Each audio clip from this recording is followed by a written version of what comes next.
I'm Sam Mitchell, and these are my stories. Hey folks, how are you today? Let me be the first welcome you to Autism Rocks and Rolls. Now before we begin, I must know that I'm not a psychiatrist. If you're starting to be diagnosed with autism, please see a physician. I also based on my experiences. That's another right to the intro and outro that I found on DanielBooking.com and MediaFireSound.com. We also have a mission statement to review with all of you. The mission of Autism Rocks and Rolls is to take the stigma off of autism and other conditions that I may think are disabilities. People on the spectrum are not broken and do not need to be fixed. Those who have conditions or abilities want to be pitied, there's nothing to be sorry about. I also have some people I'd like to thank. First, I must thank my latest guest, Megan Prescott, on C253, Validating Black and White with Katie Finch, aka Megan Prescott, for more information, but she did wonderful, and I would check out her episode to learn about some theories. Another person we need to thank is my college friend, Caleb Creemans. He is currently doing some volunteer work for us, and we are so happy that he is helping out. Thank you very much, Caleb. I also told my story for the Flutie Foundation in a blog. It's called What is Normal Anyways? Be sure to check it out at flutiefoundation.org/Sam Mitchell/and/what is normal anyway. I even had time for another mock speech. This one was called Good News and Bad News. It was called because I was a newscaster. Feel free to look at the video at www.facebook.com/sammitchell.779620/videos. In addition, ARAR held its monthly board meeting. We concluded from this meeting that 2023 was a very prosperous year. We are eager to see everything 2024 brings. I also did some networking. I visited my old speed networking in the UK and MBX networking in the USA. Then because I love the Unmasking Autism Clubhouse room so much, I went back to it. I did see some old pals, but I made some new ones as well. And since the last episode, I've appeared on several podcasts. I was on the Phantom podcast with Brody Odway, the Radical Acceptance podcast with Jeff Newman, the Adult Child Dysfunction podcast with Tammy Vincent, and the Shanae Shares podcast with Shanae Woodson, and Some Bases Covered podcast with Penny and her group. What a great group of podcasts, everyone. Today's talk is going to be about Reading the Room. Yes, I have to sing this because I cannot believe I remember this. I'm that old, apparently. Reading Rainbow, I can't go anywhere. Alright, but in all seriousness, I'm actually very excited to talk about this issue for professional and personal reasons. This issue has been really in my blood since elementary school years. I graduated high school, but this problem still is coming with me. I know this is an issue that anyone on the spectrum can deal with. When Temple Grandin sent C124 Pictures on the Ranch by Temple Grandin, she said that when you meet one person on the spectrum, you met one person on the autism spectrum. Well, when it comes to this case, no. I completely disagree with her. I don't care what the factors are, you're going to have this battle where society expects you to master, and that's something else I want to get into. I'm getting into mastering this issue because society wants us to figure it out on our own. I don't agree with that completely. Granted, we should have some skill on how to read the room. Let me give you an analogy on how I see it. So we have the kings who do understand it, and they are in their throne. They're like, oh, I get it. Perfect. Well, you have the people below who are wanting to help. I guess what you could call the servants. The king is basically, well, I'm sorry, you're still serving. The only way you get up here is you have to master it. Have a nice day. No, that shouldn't be it. It should be where the kings help the servants by showing them how to read the room instead of being punished for something that only makes 50% sense. Before I go into the definition, I should probably quickly say that I'm not the only one who knows this. If you talk to my parents in C105, Meet My Mother, and 1113, Father and Son Chat, they would testify that this issue is probably one of the biggest work-ons I have today. If not the biggest, then top 5. Now, the definition of reading the room, it is a social skill where you search for or uncover an implied or hidden meaning instead of one that is stated openly. I would say it's us trying to unlock the box and figure out which button should I push between the 3 buttons. I think why this is sometimes hard for us to understand is because everything is thrown at us. It is literally the same to gain pie in the face without a break. Every pie in the face event I went to, I haven't seen children go crazy and just boom pie, boom pie, boom pie, boom pie, boom pie. No, it's been pie, do do do do do do do do, pie, do do do do do do do do, pie,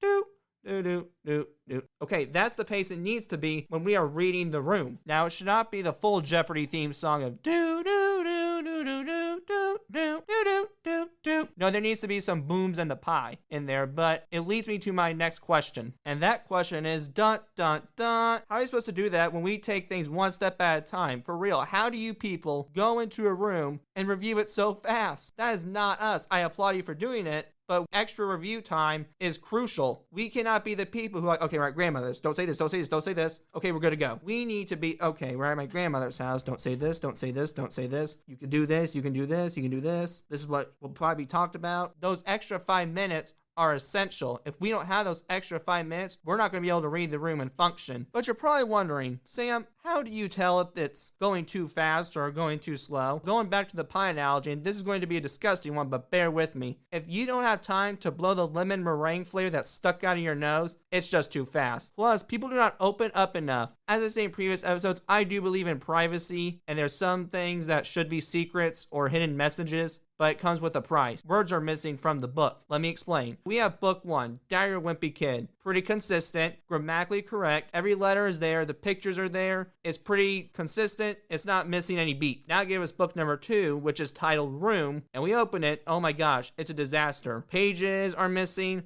Chapters are missing. Words are in the wrong place. It's missing letters. There's nothing there that is giving the story. Even words are flying out of my mouth like you see in the cartoons. That's how we feel when we are reading the room. We can't see what's behind closed doors. And if we're not going to see what's behind closed doors, how are we supposed to read something when some details are unidentified? It is also a tough thing to do when people in the autism spectrum take things literally. Take things literally is when you believe that the most fundamental or basic means of an expression or phrase is being used. It's what I told Anthony Yanni for listeners, scene 137, slam dunking with Anthony Yanni. If it's raining cats and dogs, you'd be looking out the window. When he responded, yes. Another yes is, I do have to sing this song, I bet everybody's thinking, 3, 6, 9. Tell me one more time. To the window, to the wall. It spikes by so. Oh, skeet, skeet, skeet, skeet, skeet, skeet. In all seriousness, since we do take things literally, we do not understand figurative language. Figurative language is expressions that have meaning but aren't strictly accurate, which to me translates the statement isn't true, but the meaning behind the statement is truthful. It also does not help when there are types of figurative language. Some of those are similes. A simile is a comparison utilizing the term like, as, or then between two unlike objects. Similes which are frequently employed to emphasize a feature of one of the things depend on the audience's capacity to draw conclusions between the two subjects under discussion. An example of a simile would be, I slept like a log. Okay, no one sleeps like a log. I can't imagine anyone sleeping in a tree form. That just means they slept peacefully. My question is, why aren't you saying, oh man, I just slept really peacefully? The next type of figurative language is a metaphor. A metaphor is a straightforward comparison that does not make the use of the terms like or as. In order to generate a deeper link and enhance the significance of the comparison, metaphors equal to two objects that are being compared. An example of this would be, boy, I could really eat a horse right now. Okay, I have not met a human that could eat a horse. Although it'd be impressive, I don't see I can eat an over 100-pound mammal. Not possible. In all seriousness, why are we just saying, boy, I go for a steak with some mashed taters at the moment? Third on the list is personification. Personification is the process of giving inhuman entities human traits. This gives things a personality and increases their reliability. An example of this would be, my phone grew legs. Okay, I don't care where you are on the planet, Earth or Mars, even Saturn, phones do not walk. Why aren't we saying, I lost my phone? Also, we have puns. A pun is a type of wordplay which the numerous means of a term or words that sound similar are used for a comedic or rhetorical effect. An example of a pun would be, I had a taser once, it was stunning. Believe it or not, I don't have a problem with this type of figurative language because it makes sense. It may take some time for it to make sense, but at the end of the tunnel, it does. In my opinion, it makes more sense than a chair squealing. The final figurative language I want to talk about is idiom. An idiom is a frequently used expression that has developed a significance different from its original meaning. It varies by culture and language. Often language learners find it difficult to understand the genuine meanings of these expressions. They are so different from what is being stated. An example of this would be, grandmother ran over a reindeer. Okay, no, that's not the case. She hit a tree, not reindeer. We're not running into Mrs. Claus 2.0. So why are we not saying grandma ran into a tree? I will say that our Myra the Highway, C103 Myra the Highway thinking comes into play with this topic.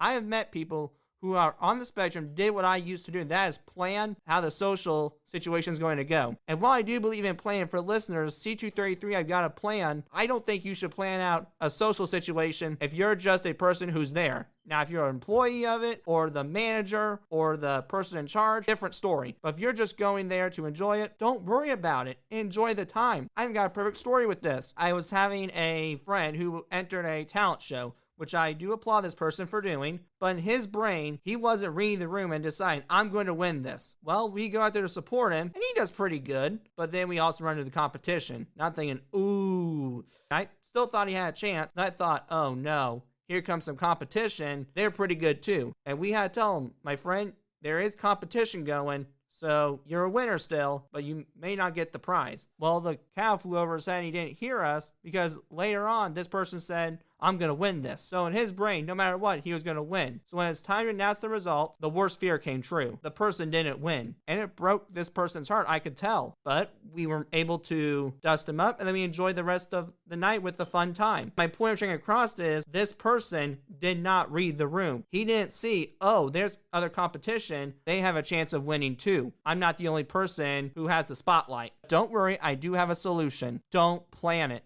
What if that person didn't plan on winning the talent show? Do you know what? It would have been a complete surprise if he did. And clearly, if he didn't, he could have been like, oh well, at least I wasn't expecting to win, because that would have broken my heart. And clearly, I'm not trying to say, well, if you don't plan on winning, don't enter, don't take the chance. No, I think you should take the chance. That's, in my opinion, when you go on stage, you're a winner, but I'm not a person who would expect everything to go perfectly. Appreciate the simple parts of the plan, not the whole spiel of it. Don't expect the red, try to go for the yellow. It makes life a lot easier. And reading the lines exists as well, since we have a different cognitive process. So society thinks that we think differently. We don't understand certain social cues. Well, guess what? They're right. We don't understand some hidden curriculum that exists out there. Now, does that mean the behavior should be excused? No. Does that mean we should get some slack? Yes, because I am telling you, this is the hardest skill for anybody to learn on the autism spectrum. I'm not just saying you could have asked my parents earlier or me. You can ask the person you know on the spectrum, and they will agree with me. And we need people like speech therapists or friends that would help us understand why this choice is inappropriate, not people who are going to shame us for doing something illogical. And have you ever thought we couldn't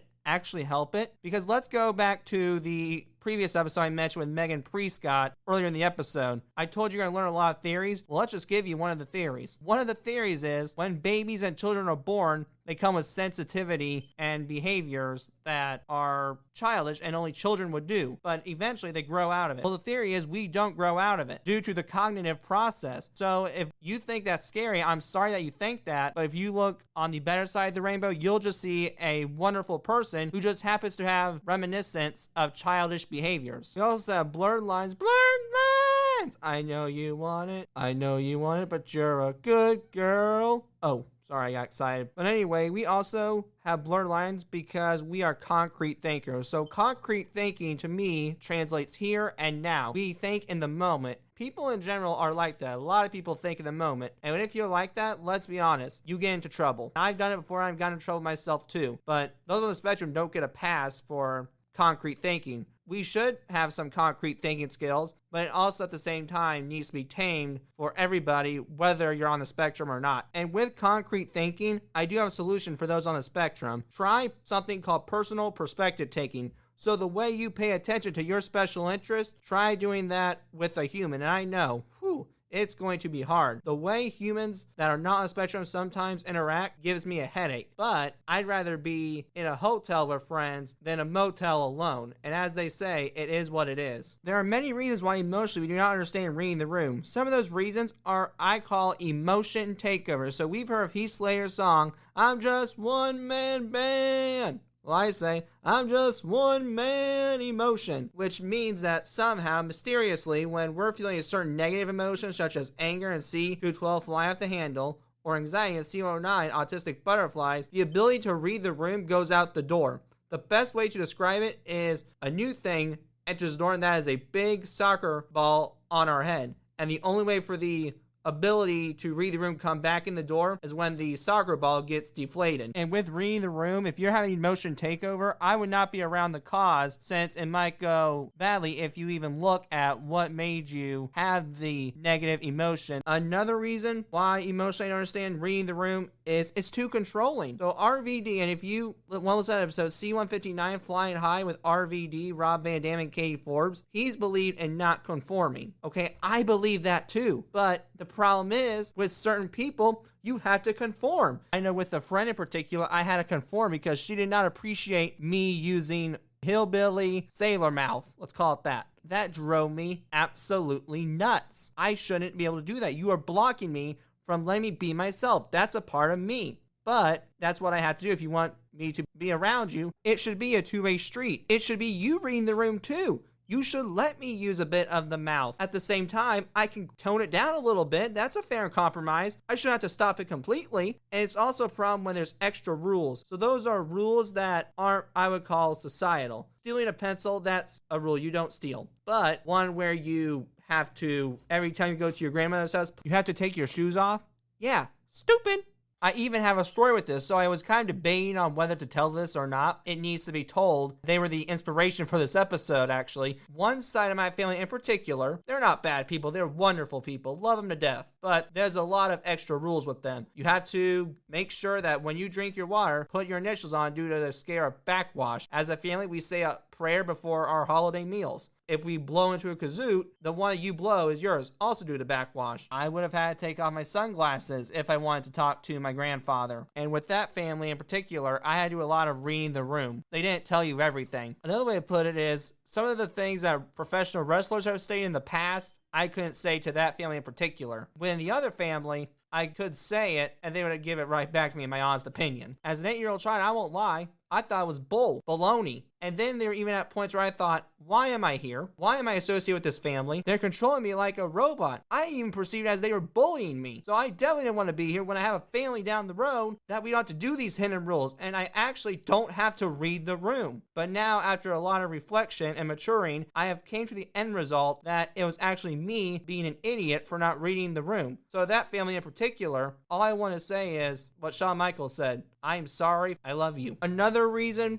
why we don't understand reading the room is zoning out C251 in the zone for more information. Earlier I said there was a soccer ball, and it's not like that when we zone out. This time, there is a choice, and the wall is open, but we're choosing not to go. We're enjoying the room. The do not disturb sign is on the door. We don't hear you at the moment. An idea that you can do with that is leave the door halfway open. So when they do holler at you, or for you to get back in reality, finish out what you're doing in your zone. But as they say, all good things must come to an end. Well, buddy, it might come to an end earlier than expected. It may have to be that way for the rest of the day. Or if you get lucky, you can go back in the zone, tell your parents, hey, I'm going to zone out. I'm shutting the door completely. And if you have good parents, you'll understand. So you can finish what you were doing. Because I do believe in finishing what you started. With zoning out, you should know that you cannot do it completely. If your parents need you at a moment, notice you need to be there. But how do you tell them if they're in the middle of a zoning out parents? Well, the way you do it is using an electronic device. They have these phones now, or you ask them, hey, you can zone out. Totally understand why you need to do it. Please keep your phone on you or the door halfway open. So if I need you for whatever reason, I can get you. The final reason why is different formula, or as I call it, different conversation. So Jack is a father, but also a war veteran who has a son named Adam. And they are both interested in radio. So they talk about radio. Well, along comes his friend Greg, who talks to the other war veteran about the war. And when you get two war veterans together that add up, I get war conversation. Well, what about the other guy? He's now an unsolved variable. He might as well just not be there. On the spectrum, we take it personal. He was all us. Now we have to deal with this? No.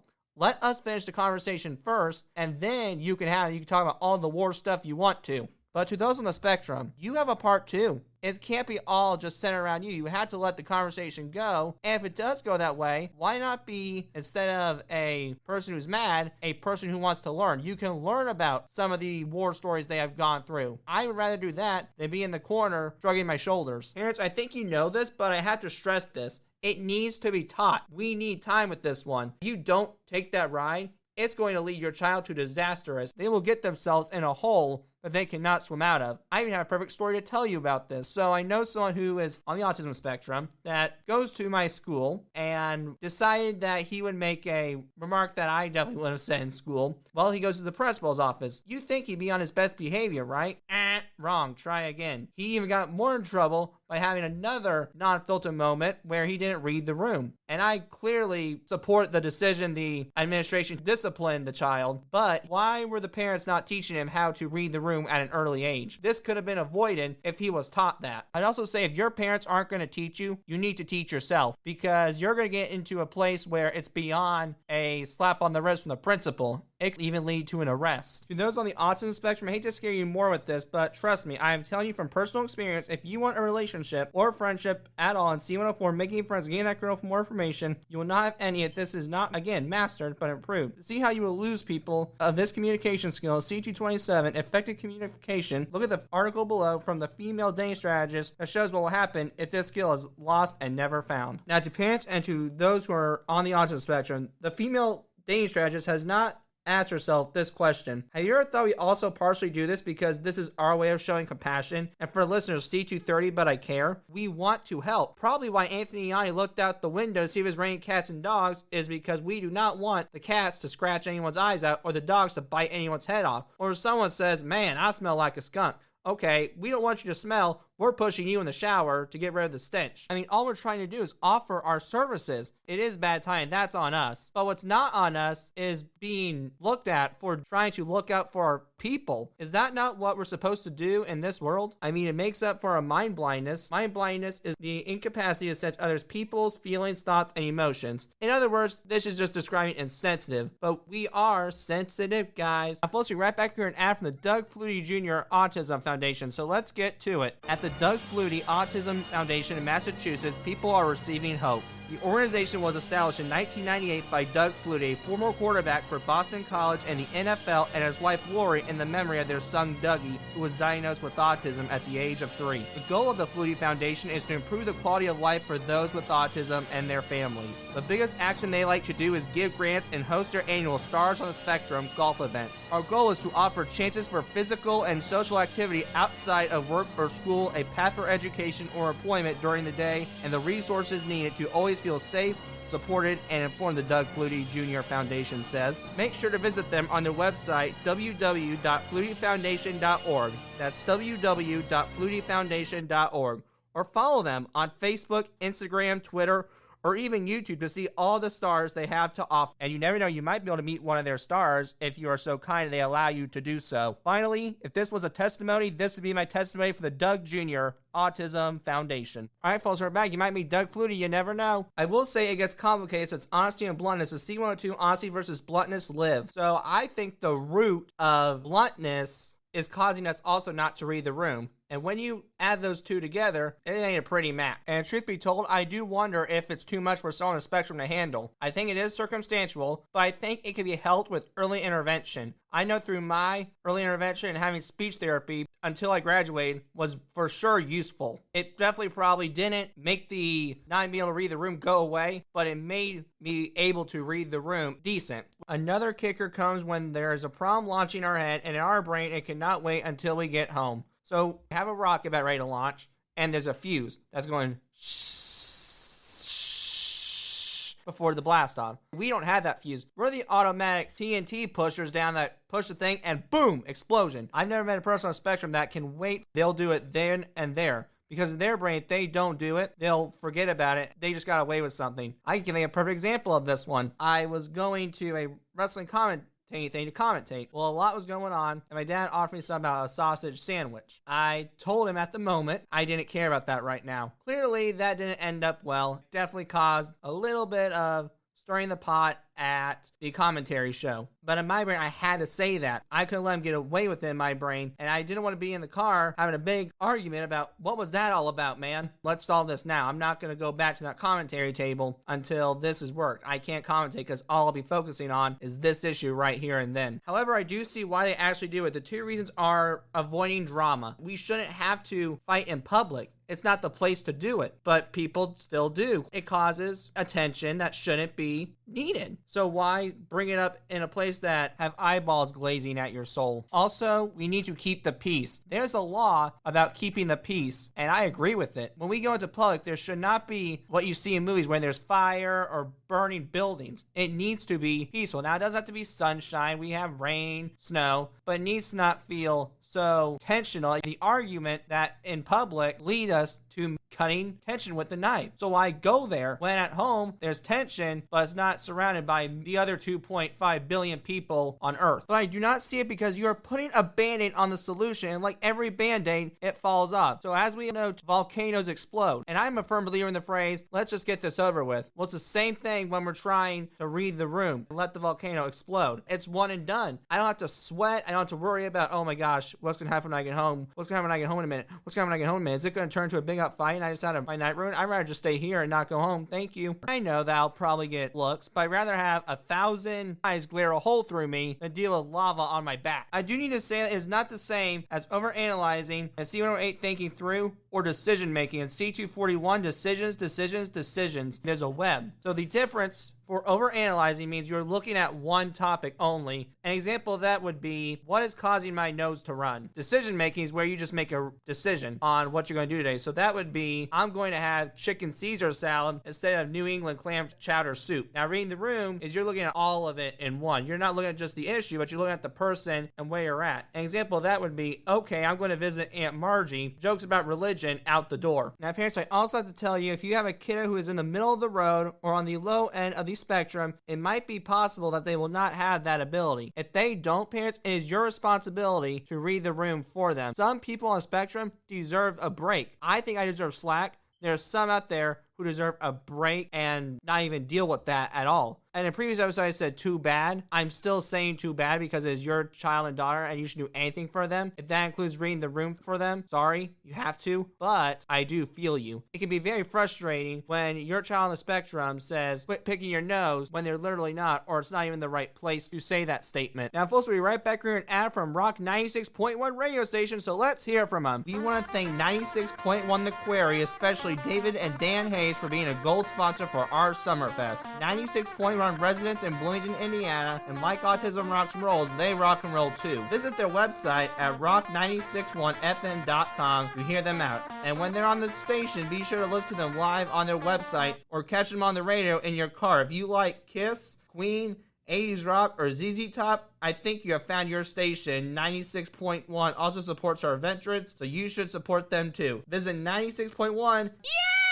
Alright, folks, we're about to definitely rock out to this radio station. What I like to do now is I do have some stories of mine that I did not read the room on. So my stories are Too Many Cooks in the Kitchen story is the first one. This is where we were going to an event and my mother told me there are too many cooks in the kitchen. Now, clearly I was thinking about getting meatballs, food in the kitchen. I was like, Mom, we're not cooks. These people are board members. There's no apron or chef's hat on them. The next hat is the island story. So my grandfather, and for listeners, C122, Meet Big Joe, he would always tell me, go get that on the island. I didn't know when island was on the table. When I heard island, I was thinking sea ships. My initial thought was, unless you're a sailor, there ain't no island on here where we're getting coconuts. We also have the sausage story. So I was having a little friend shindig, and we had food, and I was hungry. We were helping. I saw him out of the corner of my eye, the sausages. And I asked, hey, is those sausages? My friend said, yep. Didn't think of it. Grabbed one, took one, then I ate it. Well, in her brain, she was disgusted. And she didn't say it. I did it actually for entertainment, but it wasn't the right moment. And then we also have not pulling leg stories. So when I was in the car, my mother told me, hey, Sam, I'm just pulling your leg. Well, I literally looked down and I thought she was pulling my leg. And my idea was, please keep my leg attached to my body. I don't need a peg leg. My final story is picture a bad handwriting story. So one of my acquaintances, who I still like today, probably was not the nicest person back in the day. Well, he asked if we could take a picture of my handwriting. Now, I wasn't reading the room and I didn't realize, oh, he was doing it to be mean. I let him take it. In my brain, I thought he just wanted to see my handwriting, take a picture of it for some weird reason, but whatever, by all means. I don't really care. Well, come to learn, he was doing it to show his brother and to bully me. Listeners, C252, I don't like bullies, more information for that. However, even this is difficult for those on the autism spectrum. I really could not think of an idea. I didn't know how to handle this issue. I don't know how to even handle it for myself. But then I realized with my speaking skills, this piece of advice has been thrown around, that this could be the same for this issue. A way to help yourself, Aspies, is know your audience. If you know who they are, the age, the gender, the socializing will not be perfect, but it'll be easier. And it could be more of, as they say, a piece of cake. And I'll tell you this too, there are even ways to learn who your audience is. Some of those are figure out the permanent topics. When you interact with someone, you're probably going to be talking about something each time. When it comes to my family in particular, once I have family I know is going to ask me about the podcast, I know that when my grandfather was sick, we would go to his place and we would ask my grandmother, how's he doing? It was expected. Know the expected topics. Now with the unexpected topics, you can't figure out. But when you get in your mind, okay, I know we're going to talk about this, it gives you something to lead on with. You're not going to the job interview with an empty resume. Another idea you can use, look at who the person is. I have a friend who is very religious, and I'm not going to make fun of the man upstairs in front of him. Now when I'm away from him, I I might let some religious jokes out of the bag, but in front of him, no. Why do it when I am going to knowingly offend him? And with looking at who the person is, it's harder to do when you're in public. I have an idea though for that. Your jokes that are with your friends, don't make in public. You could offend the person to the left. Next thing you know, you're in the parking lot fighting. Be aware of the people who hold back. The fun you can do is ask questions. We live in a world where you can ask anything. Now, maybe back in the old days, you couldn't ask a lot, but now you can ask and ask and ask and ask. I've done a lot of asking with my friends when I didn't understand something, or I was like, hey, if I said this, will this offend you? They told me maybe you might want to keep your mouth shut. You can ask your parents, your grandparents. They will help you out. I even have a perfect example is when my grandfather died, it was to the point where he was really bad. And I wanted to clearly see him as a goodbye, and I'd spend as much time as I could with him, but I didn't know what to say to him. I couldn't read the room and be like, okay, he has lung cancer. What do you say? Hey, Papa, how are you doing? Because we know the answer. He's not doing too hot. So, what did I do? I asked my mother, hey, Mom, what do I say? I ain't gonna ask how you're doing. That'd be an insult. But what could I tell him? And my mother answered me. I just realized something. This is the first for Autism Rocks and Rolls. Sam Mitchell had an epiphany on the podcast. Woo! He now sees what he can do. I can literally just ask my family or ask the person who I'm chatting with, how do I respond? This is pretty because as of January, I can now put a issue to bed that I have been wanting to figure out since second grade. Full sugar honey iced tea on that one. To end, those on the spectrum are capable of reading a room, but we need more time. We are not people who can examine a situation in 5 seconds, yet we are supposed to. Yes, we do take things literally, but where is the harm in it? I have not seen anyone going to the hospital for misunderstanding figurative language. I want people to understand that if we are not reading the room, it is not those on the spectrum being defiant. Instead, we are not understanding why. We should not be ridiculed for something that does not make sense. Well, folks, let me offers today. I hope you learned about reading the room, and I want you right now to go in a room and read it.